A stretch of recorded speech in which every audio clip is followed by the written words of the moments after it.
Throughout this difficult period, Miss Akosua Serwaa has conducted herself with grace, patience, humility, and remarkable strength. Rather than responding with insult or engaging in public exchanges, she has remained committed to preserving the legacy of the late husband whilst respecting the legal process currently before the court.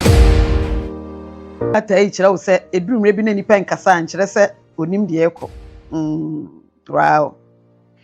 Throughout this difficult period, Miss Akosua Serwaa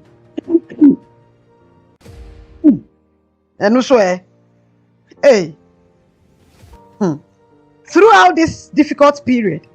Miss Akosua Serwaa has conducted herself with grace, patience, humility, and remarkable strength. Rather than responding with insults or engaging in public exchanges, she has remained committed to preserving the legacy of the late husband whilst respecting the legal process currently before the courts. Or say, Ebra din nyina mu no, maami efe ne se Akosua Serwaa wakora ne ho ye papaapa na watoto na akwan ye ewo ebuo kwan so, ahobrase kwan so, adom kwan so, kyerɛ sɛ ɔmpɛ so obetia obi a ɛwɔ kwan bia so ɛno nso so no akyi no deɛ ɛkɔso bia ni hɔ anipa aka okuta adianse bia ekuta nanka wɔsanka ɔyɛ bibi sɛ yɛ mmerɛm anaasɛ ɔba abɔntena bɛ exchange words bia ne obia no ɔmpɛ so ɔbɛyɛ saa deɛ no da na on decide so sɛ ɔbɛyɛ saa deɛ no ɛda ne nyinaa yɛ sɛ ɔbɔ bɛɛma ɔne no ɛbɔ bra efiri wɔn abrabɔ ahyase besi ɛna bɛɛma na wuo sɛ n'anim onyam ɛne adwumaden a ɔbɛyɛ ɛyɛ wɔ wiase ne legacy na ɔgya to hɔ no ɔno so bɛyɛ na afɛm deɛ bia na ɔde abɔ saa legacy no ɛho ɛbra. Wow, yɛnkɔ yɛ anim yi.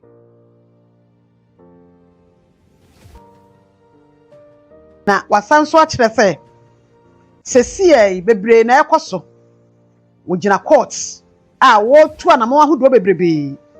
saa nneɛma no nyinaa aka ho nti ɛna edurumre bi a enipa hu ne sɛ sɛbi wɔ mmerɛ anaasɛ bi a wɔyɛ weak nanso ɔbɔ ne kunu legacy ho ban na wasan so ɛbu mmra. It is therefore deeply painful for the family to witness an individual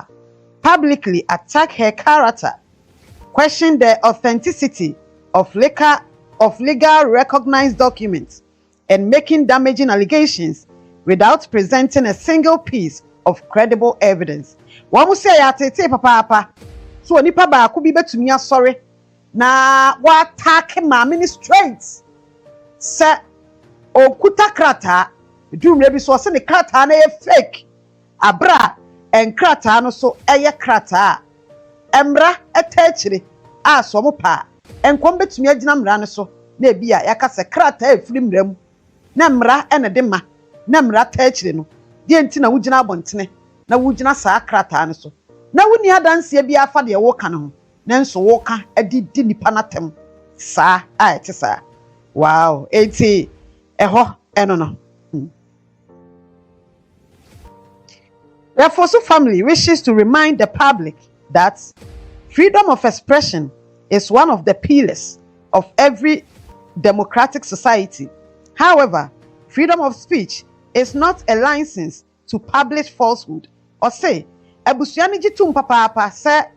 freedom of speech there obia betumi na wa express ne ho na eno so ene boa ema democracy kamam ka bi ejina brane pa eba freedom of speech ni pila kese eye kamam ka bia ekoso no se eye freedom of expression obia betumi a kire na adwene nanso eno makwan se wo betumi asori da kro baako na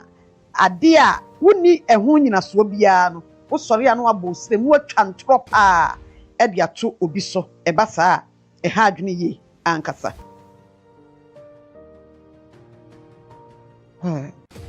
Defame innocent people or deliberately destroy another person's reputation say ekoba saa asa wayere wo ho say me ka asem bi de agu obi ho fin na masanso ahyeda asɛ obi fie ana magu obi anim ase na me na beto badwasrede maka nsɛm bi a mepɛ so obi a nso so emesom na nipa nanim mu ase a eba saa ɛha adwene ye papa ewo ebusua no afem. Every right carries with its responsibility, and those who intentionally spread misinformation must equally be prepared to answer for the consequences of their actions under the law of Ghana. Or say, Obia wani right a otumi eka na asam die.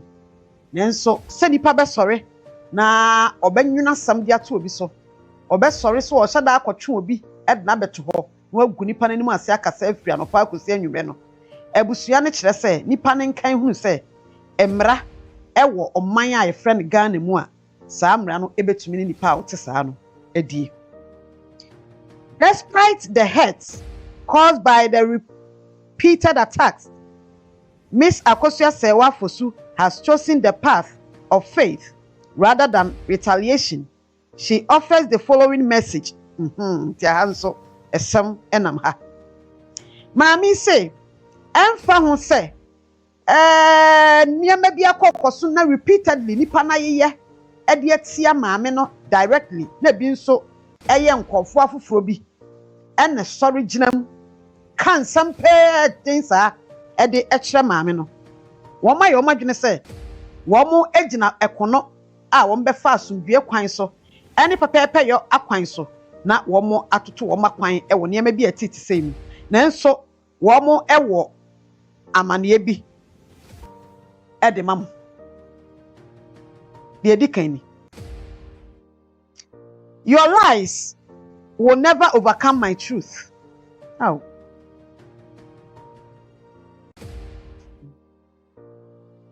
Your lies will never overcome my truth. Lydia Owusu, mother. I place everything into the hands of the Almighty God, whom I faithfully serve. Truth does not need to compete with falsehood. It only needs time. When that time comes, every person will answer for the words they have spoken.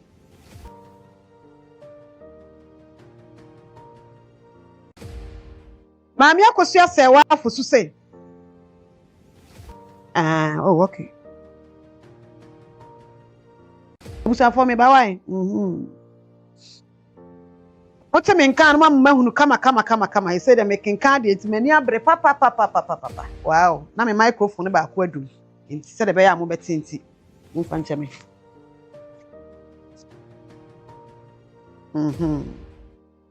Pa sha fe de mo te yesi na mo nte. Mo te ne kama. All right. Mo fa nche me pa. Mo start is mo nte a che wo. Oh. Yenko ye ni mai. Mate. Abusiafo Mama Akosua Serwaa say, emfa ho ne yawa wonamuo ene de nipa ebie na no aka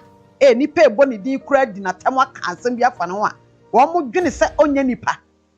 na ombetumi aka de ompe bia e de akire no no wono de wo chusu gidie ene no kura akwan na saa gidie akwan ne no kura akwan na wo chusu no owa asem bi eka kire enipa yi madaroma enna me sha ase na me kenkan message na oso wo no de edikan enie. Your lies will never overcome my truth. Lydia Owusu, mother. I place everything into the hands of the Almighty God, whom I faithfully serve. Truth does not need to compete with falsehood. It only needs time. When that time comes, every person will answer for the words they have spoken. Mama Akosua Serwaa say, "Die obia so waye bia no, enko betumi dia fa kwan bia so, bi yemra. Nanso wachu so say, obenante gidie akwan so. Na watam na asem ni nyina dia ma okese ye twa ni ampo Nyankopɔn. Nansa na obekɔ no, owo message bi de manipa bi. Die di kan. Watchro no entumi enni no kreso nkunim oba ye fra Lydia Owusu mother me de masem nyina matwadi ampon Nyankopon ono na me gini die na me de me ho ato ne so okra ehun hia se ebema kwan na woni atro ade akon na de hia ye ebre enti mama me ho bre biso kra tata na saa bre no eba onipa bia o kan sembone ade fa me ho saa nipa no asem bia o kan ye no obeyi na no asam etosum yenu yenkoi. The entire Fosu family is deeply saddened that a young woman could publicly direct such disrespectful and hurtful remarks towards a widow who deserves compassion, dignity, and respect. Osi Fosu abusua ni nyina se baby omugina omudi yaw papa se Ewuraba na asa oba Maami Akosua Serwaa chen ni bebre na obegina abontene na wan kai dampo se maami kura bia obetumi awo me ana me nso me ye oba na wofa ekwan a me die nim na ofri na komam kan yiawo ede to maami ne so titiri oba kunani asabre nka akamam nem wo ye kan arechichire nsam ene kire no kirosam kura suro kurani ba nanso Ewuraba ya anwene saa ne mani nyina ho hwe nyame anim akan ya wonsam a kire busua no mama Akosua Serwaa se saa de na busua ne kire mu a wo mu nyina ewura ho papa na wo mo di ho yawo a enye kurani ne nko a. Our Ghanaian tradition and Christian values teach us to honor our elders, protect widows, and comfort those who grieve, not to mock them or subject them to public humiliation. As a trusam kra can say, "Nka yemu empanyufo, yemu akunafo, yensu akunafo, na nka enu wamu nsu ne nkyekere wamu re. Eni kwan sanke ehuru wamu. Nanso wama hu videos ahodo anipa kro ya ehuru kurani ejina na ikokoso nsam a eya edi kine kurani ba." As the Holy Bible reminds us, honor your father and your mother so that you may live long in the land the Lord your God has given you. Exodus 20 verse 12. The timeless command is more than an instruction to respect one's parents. It reflects the border duty to honor our elders, show compassion to the widows, and uphold the dignity of every individual. Ochirese sa atwosem nyina achirese nka yemu panyimfo ene yawofo nipa nkom betumi awo yen na nka aboa na pepepeyo ene anunyam etumi aba. The Fosu family remains unwavering its belief that the truth will ultimately prevail. Fosu family say, "Wamu da su jina mu gidie mu se kwan bia so. Ade a friend se nokre a wamu kura no ebepie." We also have confidence that Ghana's judicial institution will continue to uphold justice and ensure that no individual is allowed to maliciously tarnish another person's reputation without accountability. Or say, "Ojidi ye papa sa Ghana emra no so no ebeboa ye pa na aye na dwuma ye na atentene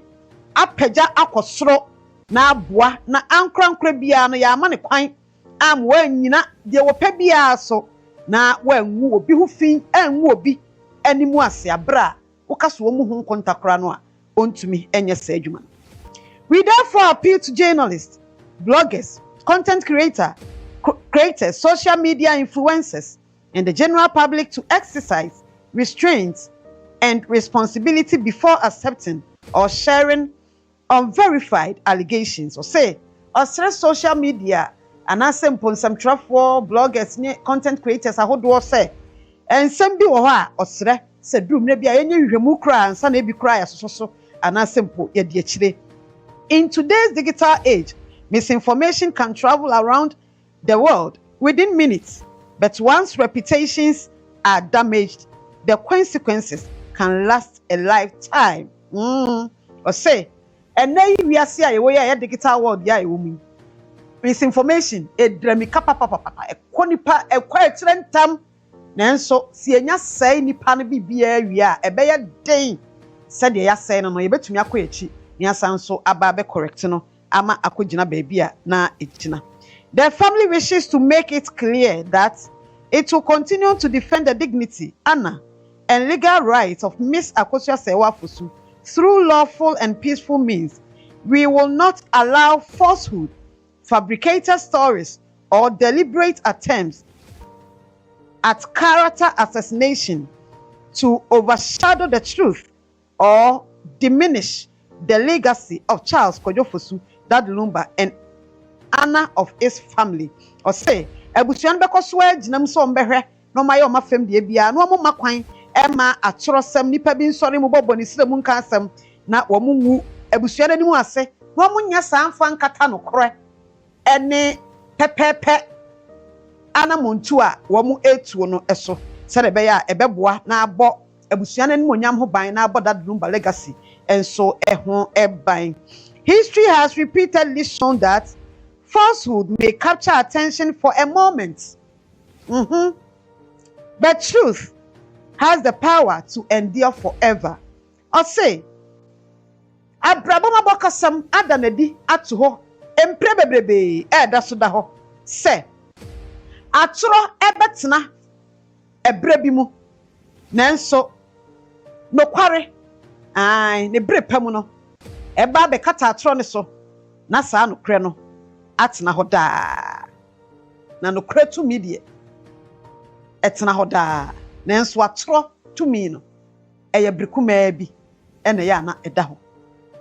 Truth may be challenged, it may be delayed, it may be even attacked, but in the end, truth always stands. One would say, truth no kra. Only pe sorry etumi akoatia. Eni pe betumi sorry aye niema bi ama ache.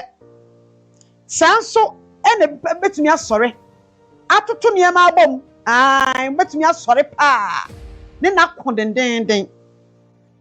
Nanso awie ya no na aba abegina. Saa semi ene omo kan kire wiase nyina se wo omo kuta no kre na baabi omo gina no eye breketua bi ena sade wiase abakosema kan to no wo se wo mo enya na saa no kre na kuta wo mo no aka brekuma bi eba be kata atoro bi aso emfa ho se kofo attack truth no enkofo challenge truth no enkofo lambast truth no na obi e ka de opefa truth no ho enche kra truth no ebeba begina na agina forever. Ebusuafo wey ene krata a free Dadulumba ebusua mama Akosua Serwaa e de aba abontene na o kire se insaka krata yi me rehu ye papa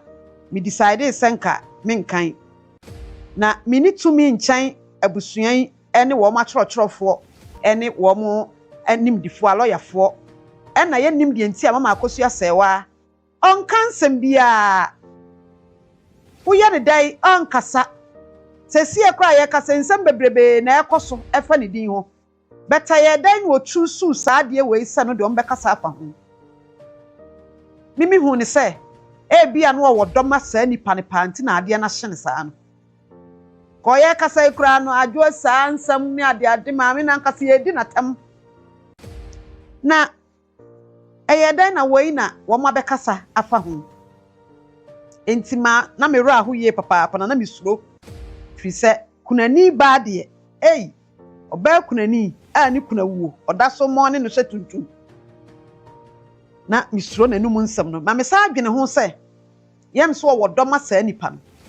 na du mmerɛ bi na ɔtie yɛ na nipa a ɔmpɛ ne ho asɛm a ɔna ɔnkasa sɛ woyɛ nadeɛ no ɔkasa a ebia na yɛ akwanya ma wo sɛ ɔwɔ biribi a betumi ayɛ because obi anka nipa na amekasa anka onim sɛ ayɛ ne ya entimi deɛ ɛmfa ho sɛ maame na kyerɛ yawa a ɔnam mu wɔ ɔkyerɛ sɛ awuraba a ɛfrɛ ne mother abɛkasa si ne dua sɛ ne certificate yɛ fake na ayɛ ne ya no so maba abɔnten de press release abanku ade dɔfo pa mother sweetheart me nua fɛfɛ wada Roma me yɛ sure sɛ release wo ho a ɛnha wo me dwene ho na ha me no me saa dwene ho sɛ ɛne ɛmsa na maame ne ɛdɔ ɛna utia ye wansan fancy na release aba abɔntene wakasa nti ya kwanya ma wo sɛ obia ni ho mfu wiase da me pacha wo enipa bi bemben wa na ni bia na nipa bi wonim so mo gina ba bia wo gina enso e bia na animonyam bia nka asɛm wei mu no ama wanya na wo din nipa nimwo ne abehu no a wo gina saa din ni so anka betumi ayɛ ade pa bebree no e bia na saa enipa ni bi hu ya wo mo nim sɛ wakonya baabi egina ana wokɔ because ade bi wɔ hɔ a ekuta wa hu de wom betna obi nso wɔ ani foforo ahunu emfaso a wobetumi anya wɔ saa ade ne so tina nipa afa kwan bia so provoke wa na ɔmayɛ wade bi na saa ade ne ho nhyira na nka ɛbɛka wabrabɔ ho na da ne no me ma adwene me dɔfo pa wada Roma na ya me ya pa sa maame a onkasa na sesi ekura e wo Ghana ha yi issue bebre na ekoso woni din ho obi eka na wo de ani mom na wo mo odi ho ya nti ode krata ba abontene me dofo pa de nti e ma me decide sa mekan no esa akere odo e bia odo me srew maame enka ati wate nhwe nipa e won nkyɛn wo bibia wo betumi ayɛ na wo nipa bi a betumi e de anam wo so na wo ne maame na kasa me pacho emma bonsam emfa nipa bi so na wo so ma ho kwan emma ade ye nhyira na emewie no me ma wo ma ho kwan wate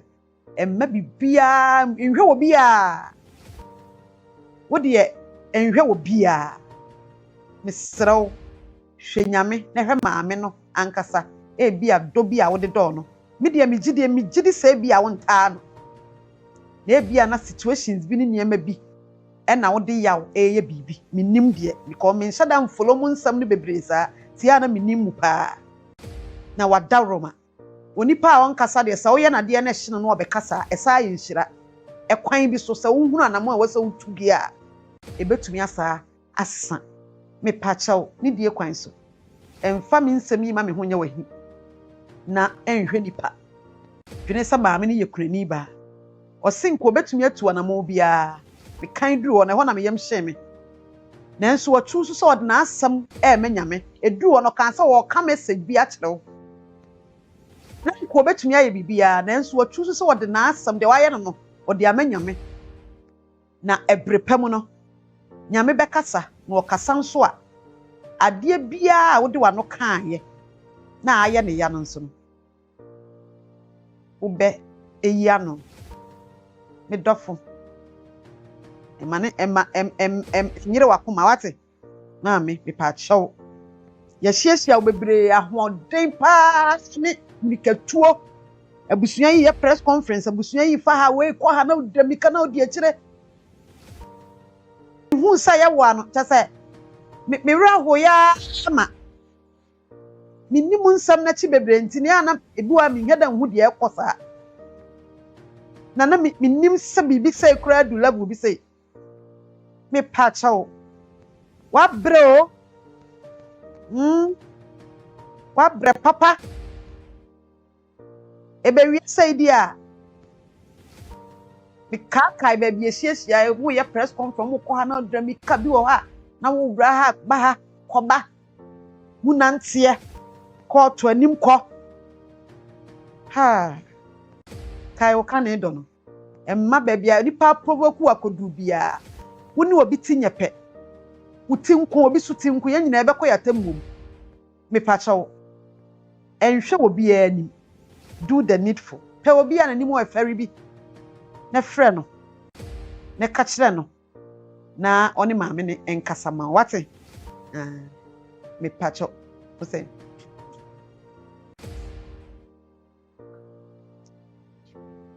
why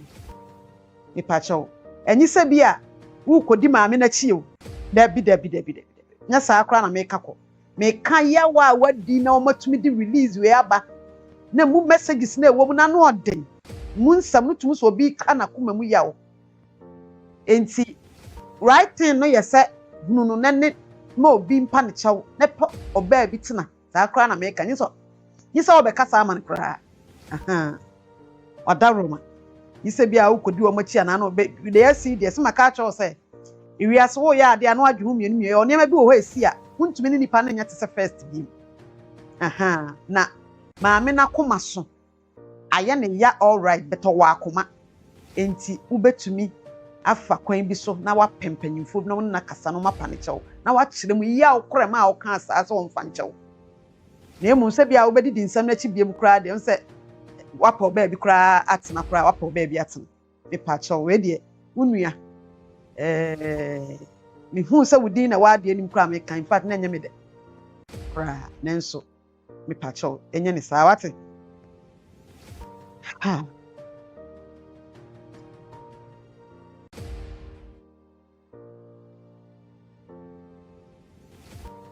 ebi musu ma men stress wa hu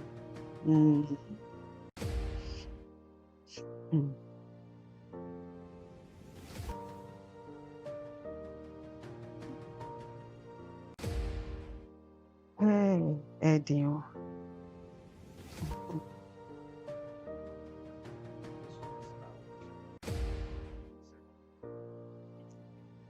For sometimes one say bibi wo ho a Akosua na wa nkasa on say wotena se na calculate ade no a na why fast na wa hu de ewom me pa cho se sie ya yegina mu Ghana ha yi wan say ensem bebre na Ekoso sa wo ya we e fa maame Akosua Serwaa akro ya hu sem bebrebe ni din bebrebe na Ekoso enti se sansem we nyina ekwa na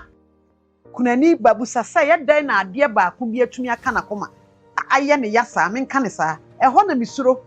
ti ne yesre se nipa na fumpa a onhunu de obeye se ne ebeye a nyisa bia obedi akire ko me hwe niema mu a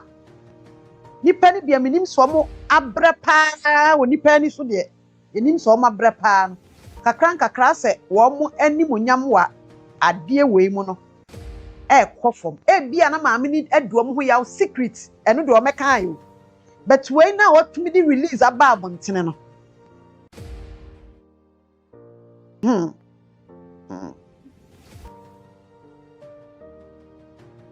abusiafo maka kira wo se saa kun ya ewo ho saa no a wodi akire no eye nyame kira de bi ato ho ewo bre bi mu intimi sira wodi akire bia even wo kra wo tell credit na wo de behwe oh hey okay yo Matia enti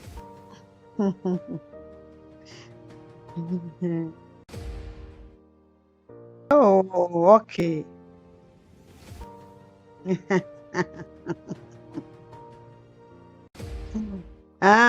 yo Matia se pa abusanfo matimo ase papa wow enti madaroma bibia ya na eba abontene no yei aha sei media ya yetiso yi bibia eba abontene no ansa na wo behu se me kontonchi media ade bia ba abontene mete ha on some munchichemu a munamu no miminimu minni akire mpo no mehu se we wo side ha we wo bi o da bi Saudi ade brayen na mebo so de mano aka agiste free baabi a yakase ho ne free nansa enti bi srew sawa hunu samete ha mi ame kan no ede nye Saudi ma mi ana da bi nti madaroma baabi e free na maka kire na me makan no so omo wo mo nchichemu bi na omo wo mo ntokwa bi omo ko na omo wo mo ho asem de ende ye omo asem omo de omutumi ye wo ma de bia enti de aka ne de wo ma ho ene wo na de miminimu a eja me kan ho asem na me kan kire wonti madaroma mum ye nyina ye nhye ne nso ne yemfa akoma pa ene odo na afi ye nko yenim kama abusuafo enti letter no de no eno no ye nko yenim ai na ensam ewo ho ena be ka kire wo se Mama Akosua Serwaa letters of administration no. Owura Kofi Usu e de caveat koto so sawo kai. Ema me ni nyina ka kire wo se. Sa caveat no a ode akoto so no. Ni koto so na nsan e wo se wo de affidavit of interest ekọ. Na nimu nkonfu obusa se ode akoto so as fine, na wo de affidavit of interest ne kwa afi na nipa na kire de oye ene se de niema esi etie na ampani ampa madaroma wo de affidavit of interest no akọ se de na no me kan no me hye wo se me ba be kenkan e de amaw nyame ya adomo a ochina bibia da na akwa mu a me ba be kenkan Owura Kofi Usu affidavit of interest no die nti a enipa bi kura da so nam enu nti na ema me be kan mu emu asam anade ewom akere wo firi se nipa bi da so ka se Owura Kofi Usu fa caveat bi anko affidavit ibia ni ho na onu ajapade omo koche ne ade obi e ka de ope na maka kire se court krata bia public document what you say wo di bibia kokota na wo pese okopa information akwanya wo ho a obetumi akọ na wakọ information no na onsa aka no ahu de ekoso nti samiti ai krata we ekuta me te court asem bi wo ho na me issue letter bi na me bo na me dikoduru ho na ye gia pacho ebeye public document a onipa no untumi mprejaje de nanso asem kro na nipa de akoda court no utumi ebo ho amane e ma na yeyi ai enti se de ebeye na saa onfa hwenkoe ejapade no afia so ye koche ebi so ontimi mfa nko efrise se de mu nyina mu nim no eba elemu a abusia panyini no ya tabu ewa elemu no se de mu nyina mu nim no nti amadodo na abusia panyini de ele na mu busa se de be na abehu se odekọ na caveat no de koto so na affidavit of interest akọ ode akọ asabusia panyini de oka ne de osra court no memo ahunu ni nyina me adom ochina se de be ya bete ne mas enye ono nko ameka kire wo se Eraba friend is a Priscilla mu nyina mu nim se odika de caveat koto so amanum no wo mo bo efiri so ekokọ appeal kokọ mu a wonsam ni mu a mo bo firi so o mo ye efiri so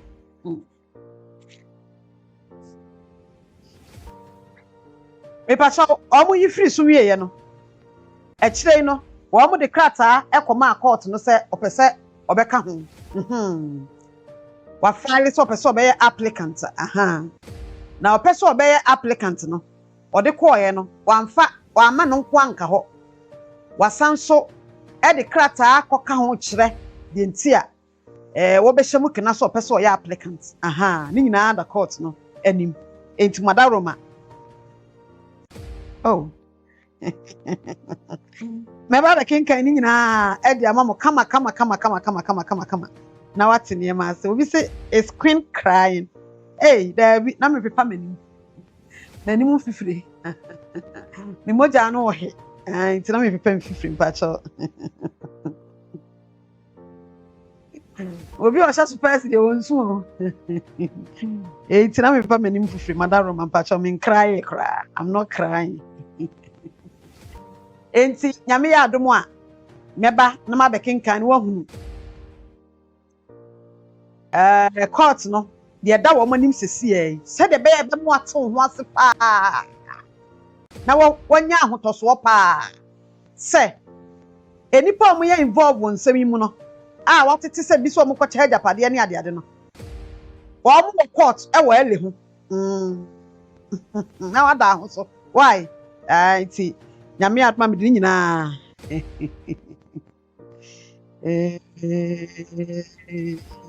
Ebe brew. Abekenkan no fiko. Na wate wo ho ase ye papa because enema bi wo ho a esese chirechire mu chirawo na mote ase eyie na mo ahunu asem e da court na nim no de kire fisa court asem bia ya adesua asem bia court bia be public bia no eya ebe ya akwanya e de ma obia so obia nso betumi esua mu ade na kire se yakwa nim ewom ahun se de ade ni sitie no enti se de be ye na ye nna ne da ne niam nani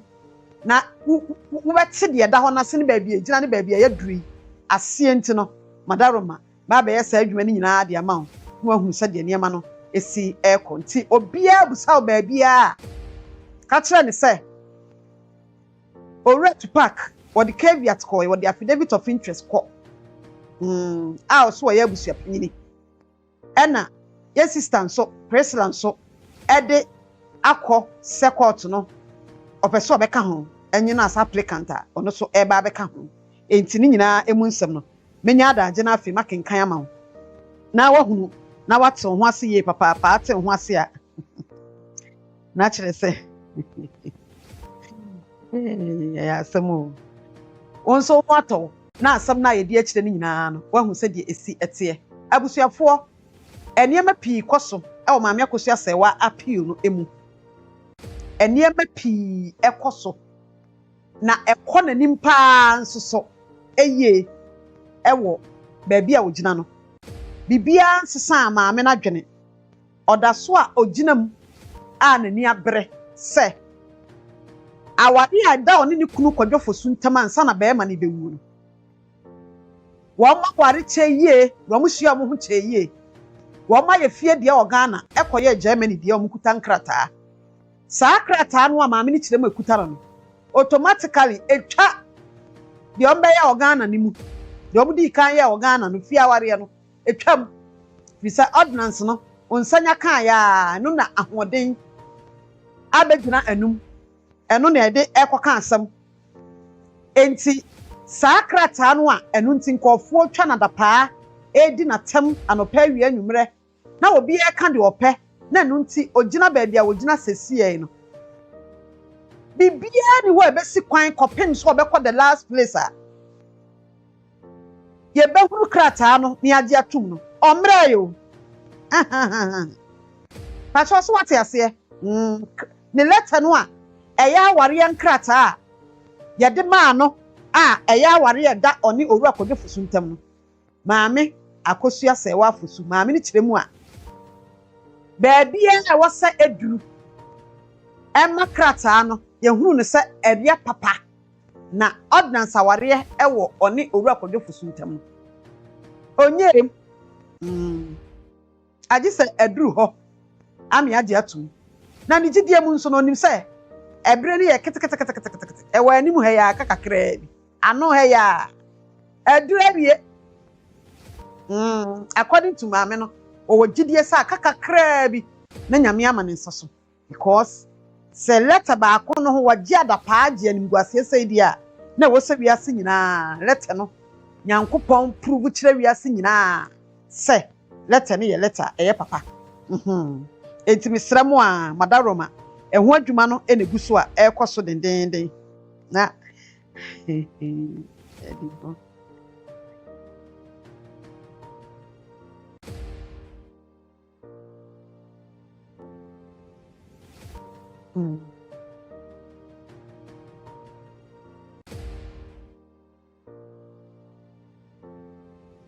ekoso dendenden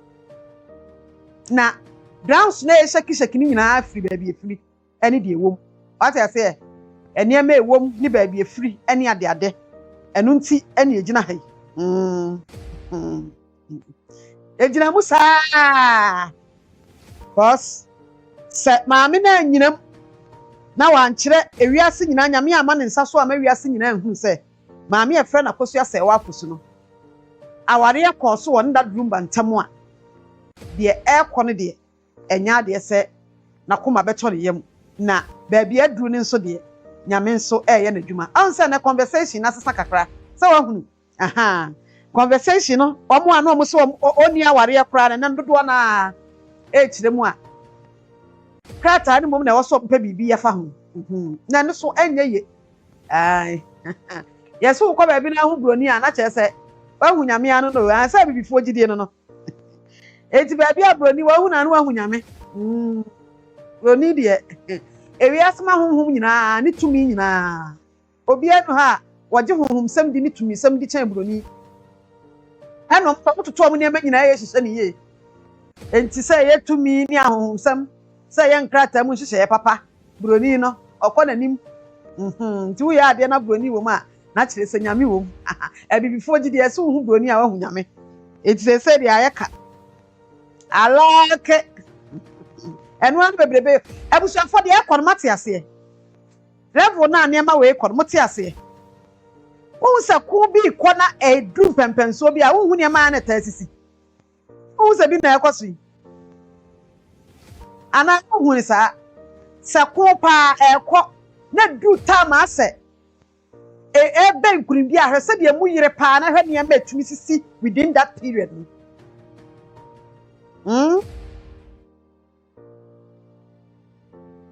enu ni egina insisi a enti nyema bi kwa be ba chen sei kakra bi nyema ho ba bosome ne bosome kakra bi wo ya nim be ture 2 months bi e wo mu na be hwɛ de nyema kwa be si asa ahohore kra chen sei kyerɛ wo sɛ wo pempan bɛn bibi na yɛsire nyame sɛ de wasi atoto nyema na ɔntoto ne saa emfama yɛn na bibia enye kama baabi a wugina nsoso no de da bia me ka kyerɛ wo eno abu na wugina no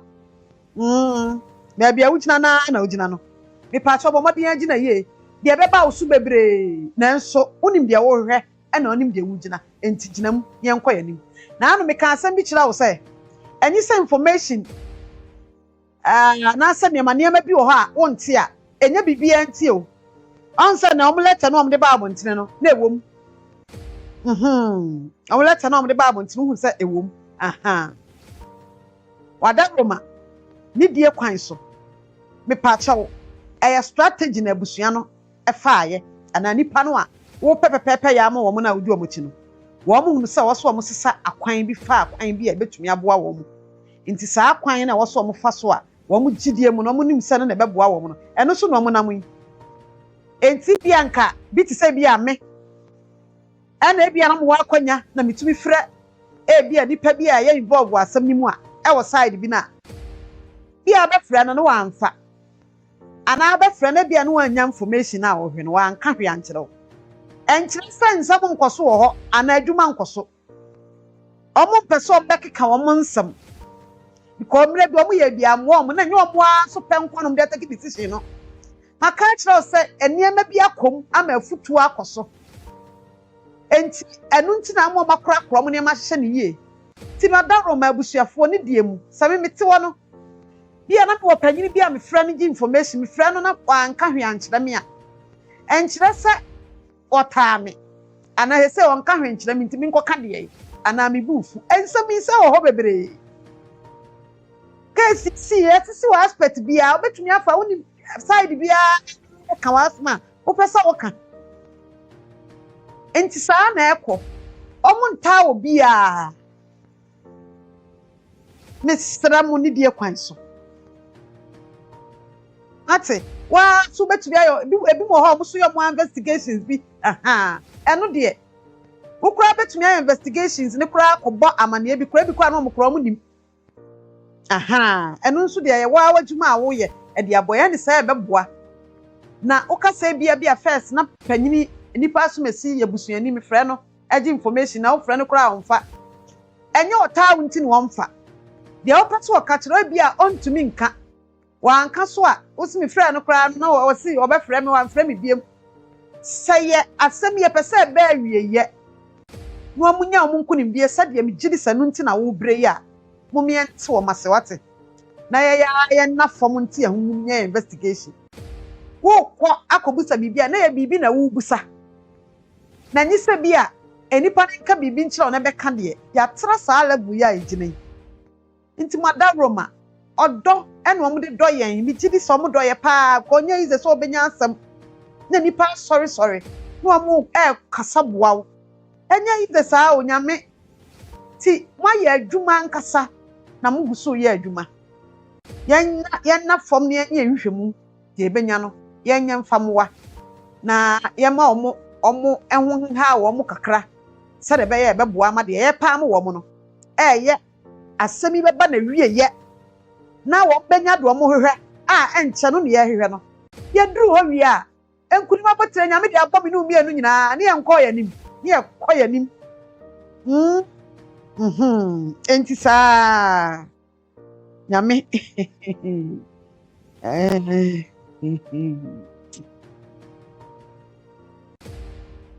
yes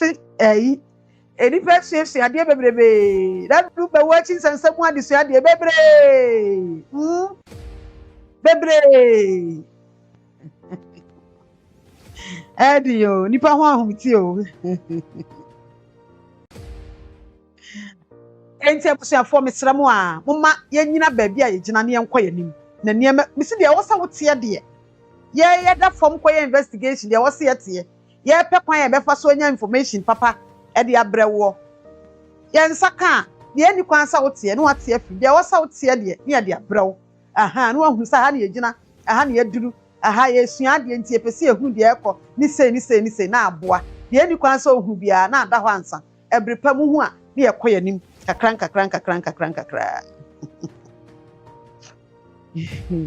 Very good.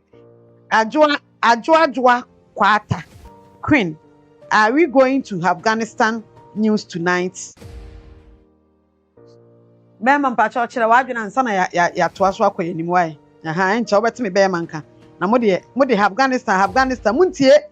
ade na ade ba na o. Na motie nkyerɛkyerɛ mu mate ase no mahunu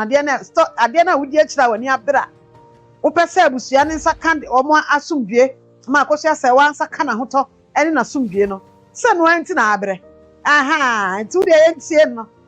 Ni yentie ni edi mu nkomo yeduru ba bia wo se eduru ani akoye ni mo ba bia wo se eduru. Enkofo abobobo eyi.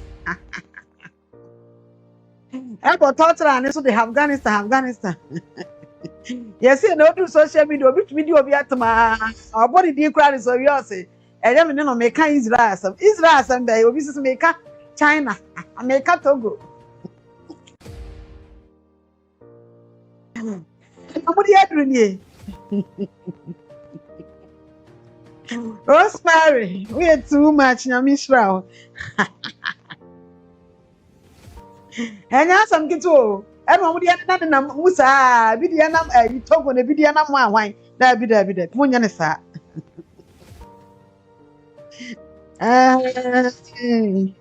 Okay, tebusa fo nya mishra mo papa. Say the medical aka chiro no an maka chiro no say bibia aguso niam bi wo kra wo background aguso a ekoso bi ka chiro na an me bo mani chiro say court ka chiro say ye kwa ahomje mu an chira say ye nya adwuma kra say bibia nkoso ya tutu da bi so hu say nipa ko ba ye wo cases bi wo a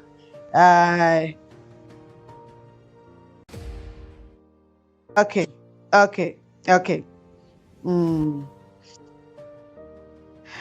Ebi mu busa letter no ho asem ho. Yo. Letter be. Letter ya kenkan ya. I say I dey. Amu busa baby a free ene ho asem. Oh, na. Say from Abusia? From Mama Akosua Serwaa. I na me chiri ntina me obusa so bi wa woni okay. Baby free. Ti wo say obusa. Eti abusia fo say de mu busa no letter no Efiri maame Akosua Serwaa Fosu family no eho abusua no eho ena womo ede aba abontene efa ensem a ekoso no eho madaroma womo echiremu a niam bi akokoso a anye womo ede na Akosua Serwaa nso aha ne ye papa enti abusua no stamp no anasa letterhead no omotro release by ya ne boso no pim so pare den madaroma na yasanso edi nkomo ya frɛ ansa na yɛde maa yɛ yi na wɔ sɛ yɛdi nkomo ehwɛ sɛ enipa no a yɛabɛka kyerɛ ya sɛ letter efiri hɔ no efiri ne hɔ ampa nti ya saa checks no ansa na madaroma me ba bɛkan de amamu enti mpacho saa pepepe ena enti wa ubusa no so yɛ okay dia na kyerɛ sɛ eno a eno no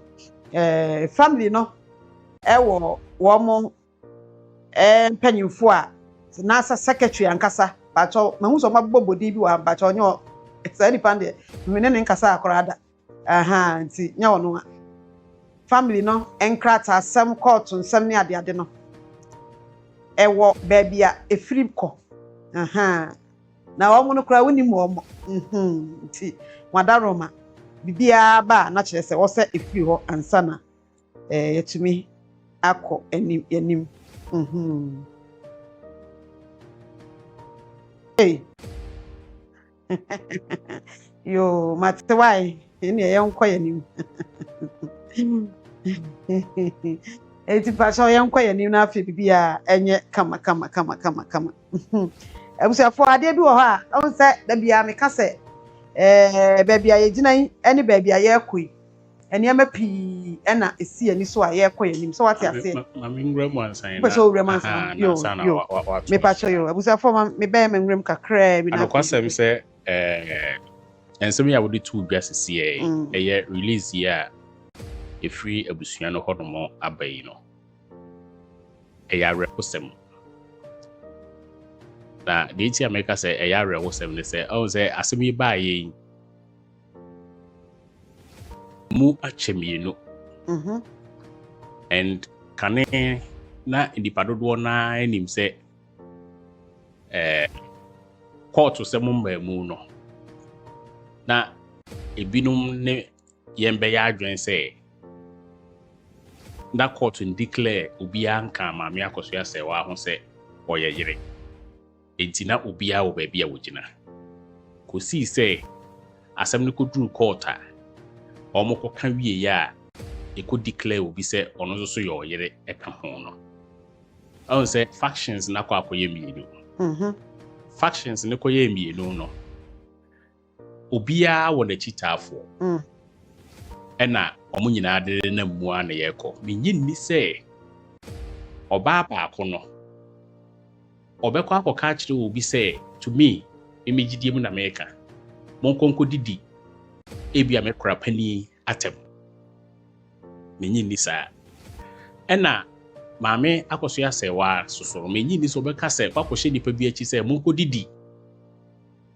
ebia oba asomasi atem menyi ni so obɛyɛ saa nanso so ye nyina ye bu nkompon kɔhwɛ yɛ akyi sɛ akyidifo na ɔmo die afanu ni nyina akyi no obia wɔ babi a ne nteteyɛ efiri ansa na ɔde bɛtena apple so edu obia so camera si n'anim a ɛwɔ ne nsɛm a wɔka ɛde firi n'anum whether ɔwɔ adanseɛ ɔwɔ ni adanseɛ obia ka yawo ɛde akyerɛkyerɛ nkurɔfo enti sɛ aba bedrum pɛmpɛnso a ende obi firi obi camp akopie camp bi na automane a aba ne sɛ benya nkurɔfo bi ama wɔbɔ bɛka na bɔnten sɛ kane na no wɔwɔ wafa no a na ɔkasa tia wɔ bie no ɛno deɛ wan stop it no wan ka hwɛ akyerɛ no na emom ene yi a wofiri hɔ no mu a ɔtoto bi ma ne wɔ no sɛbe probia sante kotoko se adwutwamene bi asra ya na enti afei deɛ ɛyɛ wo ya na ɛhɔ ɛna me free bay okay oze app ya yɛte so yi da bia wota ka asɛm bi sɛ asɛm ba yɛbɛhwɛ no nokore na yaka na yɛasekyere no ama yɛhunu sɛ akɔdaa ade a wɔyɛ panin no ebia ɛnyɛ anaa panin ade a wɔyɛ akɔlaa yi ɛnyɛ no yɛmfa de saa sɛbe waa wobɛsi ɔse deɛ Nyankopɔn ba wiase wantimi ansa no bie no enti ɛma nipa ntimi nhunu papa ne bɔne ɛno ane sɛ yɛfutu afra mɔda asɛm a abusua no de release aba yi no na werɛ ho sɛm a wɔ mu a medi kan akasa mekae ne sɛ ɛyɛ curse sɛ onyame mu nyame anim amammerɛ mu mmerɛ mu sɛ yɛnnua baa Priscilla ɔhyɛ ne dɛm na ɔyɛ right ɛwɔ biribiara mu sɛdeɛ ɔno no hu ne ho sɛ ɔda n'adi kyerɛ wiase nyinaa sɛ ɔyɛ yere ɔyɛ kunafoɔ ne kuna firi mu ɔno nso yɛwaree no ɛne ne nkeka ho nyinaa sɛ yɛ nokorɛ saa sɛdeɛ yɛnnua baa ne ka honhom ne honam mu no sɛ wakasa atia no a ɛwɔ sɛ ɔkɔ dwaatoa no apa nakyɛw akyɛw baabi a bɛfiri baa wote aseɛ yɛn deɛ yɛhwehwɛ mu ne baabi a yɛfiri ba no deɛ maybe yɛkasa a ɛkɔ dodoɔ na ɛde ba maame Akosua Serwaa because yɛn mu no yɛnim sɛ hɔ na yɛ no korɛ wɔ yɛ gyidie wɔ nti yɛnim sɛ maame no ɔyɛ kunani ebi a wɔnhu no saa ɛnyɛ wɔwɔ asɛm na America na mmom ɔbaa kunafoɔ a ne kuna firi mu na wɔda so wɔ kuna mu a ɔno asap now ne kunu wi ya afe kora nie no ne ntoma tuntum kora yɛnya amanneɛ ne amammerɛ mpangu yi na ɛbrɛ sɛmu no saa ɛno no mɛba hɔ brɛ bi kwan a nneɛma awɛke ɛwɔ saa kunayɛ no emu no mɛba hɔ mmerɛ bi nyɛ sisiɛ wode ɔno na yɛtwea piasiwa no edi natam no wode yɛmfa ne sɛ wonim die mu no asɛ wɔbɛyɛ a krata yi ka no ho asɛm yi wonim die mu no maame no ɔnyɛ kunafoɔ ebi a ɔnware bɛrima no biara ebi a bɛrima no gyaa no sɛdeɛ wɔka no sɛ te saa ɛwɔ wɔn nokore mu a ɛne ɛwɔ ho som opa enkodwaatoa ɛmka hwee opa koraa so a sɛdeɛ yɛka yi ebi koraa wote koraa na bɛba abɔnten asa bɛhanya mu bɔ because abufuo bɛba ma ɔbɛka no bɔ so wonim sɛ nokore mu maame no wɔ evidence kyerɛ sɛ ɔne papa ne ni awadeɛ wɔ evidence kyerɛ sɛ ɔne no ɛware no ogyaeɛ ɔanware ne da sɛdeɛ ebinom keka no app yi so abusua yi de ho release de aba yi no so wonim ne saa deɛ a praise the Lord tena wo baabi na mmom sɛdeɛ wiase nyinaa including Ghana ha nyinaa no akɔda ketewa koraa nim sɛ yɛse maame bi di maame Akosua Serwaa ɔyɛ lumba yere a lumba wafiri mu ne yere no that's wonim ɛna ebi a wabu ani agu so na bibi nti wodi maame na to tankuwa na wodi na tem ɛkeka saa nsɛm de gu ne ho fi dia ɛhɔ na problem ne wɔ no ɛhɔ na me ne wo bɛyɛ adwen kwen me ne wo bɛyɛ adwen sɛ wotu no fo ka kyerɛ de sɛ ɛyɛ musuo bi ɛyɛ nnome bi fi sɛ maame no ɔmfiri ne kura yom ɔda so wɔ kuna mu a awerɛhoa hyɛ ne ma ɔpɔn ne kuna wawu nyinaa no hwɛ yawdi a ɔman Ghana a yɛwɔ mu yi no asase a ɛte so yi ɛde adi no enti saa nneɛma no nyinaa yɛ adeɛ a maame no ɛhyɛ ne so ɛma anigyeɛ ɛne ahotɔ bi ɛma ne side nti anigyeɛ ne ahotɔ ma ne side a sɛbesɛbe mprɛduasa untimi ɛnkɔka no ɛnto amanehunu mu bio edi deɛ atwa guo nyinaa wɔ wiase nyinaa na yɛawerɛhoɔ sɛm na afa maame ani so nyinaa no anka ebia nipa bi de awerɛkyekyerɛ hyɛ ne mu ama ne wura fi ne yaw no here is the case a obi bi a na mmerɛ bi a atwa mu na wo so wodɔ no no wokora na wokɔka n'akyi ama ɔde yaw ne ahometeɛ ɛde release di aba abɔnten no ɛno na kwan me na wobɛyɛ adwene sɛ yɛn nyinaa yɛ nipa sɛbe previous a de wotwa sa no onim sɛ n'akyi kyia Ebi a yawdie bi, ebi a nipa bi ho ahi bi. Emre bi obi di video bi sende ye se nipa kro ya krata ibo ni di ye se obi akodi di natam wo ne life ase se nanim hu ase nanim bi tantan o se dente. Ema video no me hu bi se wo ka se nanim tantan te se sebe mpreduasa. You know, na nipa bi so ya na mo ha adwene hometi obi ya de ore na nya adwu uko na de odidi watam no so na ese nka reply oh yeah eno de enti so ma ne tra kwa no ma otan no abro de wo ye no so ase watoto wani awe de besi bia nsi no so no ehu emuaye ene ho judgment no ya hodo pi woni ba bia bi fraba enti se ye no korese maame Akosua Serwaa se de nyina enim ayedi ho adanse da bia se da lumba yire prekope eno no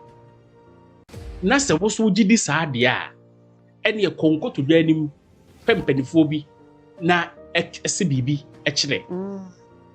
na emwa because saa de we say no eye no me kese pa da ho saa no de obi eka sente saa de a na se wo ne mu gidi bia se bibia saa de a ene etena ba bi because me nim pa se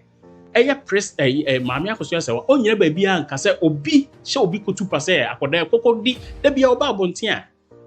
ne kasa mu no meta nkofo tate se oka asundua asem in the sense say oba ono gidi se oni ni kunu atena for so many years abobra na ni kunu anya no kwan bia so na asema kopie court eya Ghana court na court no ato ne krata edi adanse ma ne ye oba asima oba mu a be ma share da ba afie be wa no ya to sa krata no e de atwene se yenyi ntumu no saa de no na ye maame na akoma mu ya all fight say na ni mo nyam a aso oba wiase oba bi aba asase so a ye nkoda brem no so wo maame etetewa wo ya aba ya ye tetewa enkwan na ye kire wa se suankwan ye yie na dacho kwa aware ya ni mangu ase enna ahosiesie ebibia ye kire wo fie bia sa aba ya no ye de aware enna etetewo no wahunu so mfaso oba bia ni monyam ye na ware enti se nipa no watena bema ho ama bema one na tena for so many years ama bema na wu breko awaregya ya ama na se court atro the krata ato atwene a maybe mimi munu mi hunu se japade ti na maame na ni abre wo appeal no ho na emom na danse ya ne nanim onyam obegye ni wiase a enipa bi ade atwitwi fom no ene ne nanim nani bre ehokro no ana onipa dasani akogina baabi ede egu nanim ase enti kan hu se enipa wo wiase nyina ye bom paye ta maame na chi no sampaye ni mu nhira ebekọ maame no so na mu no me beba wo so bi enti ade a mimi hunu se sa akoda ne tenase on de mo wompre no ho obi amfo so ne se obepa achew ye nhye ho no nso obi amfo so ne se obepa achew obi amfo so ne se wonko ka bibi foforo na bia de na koma ye no de na dwene ye no de ono agitum wo na koma mu no oye nipa onya akoda ohunu de ye obehunu ohunu de nya obehunu enti me kama sabe tibo nkosofo ye ka asem a no ma gye nipa no agosi bone no amomate ase se obi ani ho no mu a waka kire boda so onko didi odobro ni atem obi anka so onko yeyere obi anka so onko didi abusua pani atem pani bia maame Akosua Serwaa hye na chi so onko didi sebe mpanifo atitiri bi atem sa akoda na nkasa ntitiye mu na so ohunu sa asama baba bi ogina na so odidi pani atem a eyo no ani susuye ene na brabo a wobo ene ne ntitiye ene kwen asemi ba ye ka bie ya ka bie gina kira for so many years but ye no ntia panimu bia wa hada menim se de make me boa no crap ye ntia panimu bia ye didi panimu bia tem wa hada eno no eye obi enhyehyeye a wo ye untimi stopping no untimi nka ho hwe enti so obi bodidi ma odobro ni atem na so maame Akosua Serwaa kamboa maame Akosua Serwaa hye obi aso ongodidi obi atem nipa dodo bebrebe ye omugu app so omu kase omu nyina na obetimi aka ene obi adi nkomo akere ndia ebia wonye anampo obi obetumi friends wonye bibi dabi but nipa na akoya ade na sanya momo yemfa kire ne yanka no kore nkire because da bia tena ha ye condemn mpanifo atem didie beboa oh eno de ye condemn mpanifo atem didie because some mpanifo atem didie ya ena ama ya break from day one basis abre Edu bre bi kura na sa wo penchire mu court de release bi aba judgment bi aba o pempanifu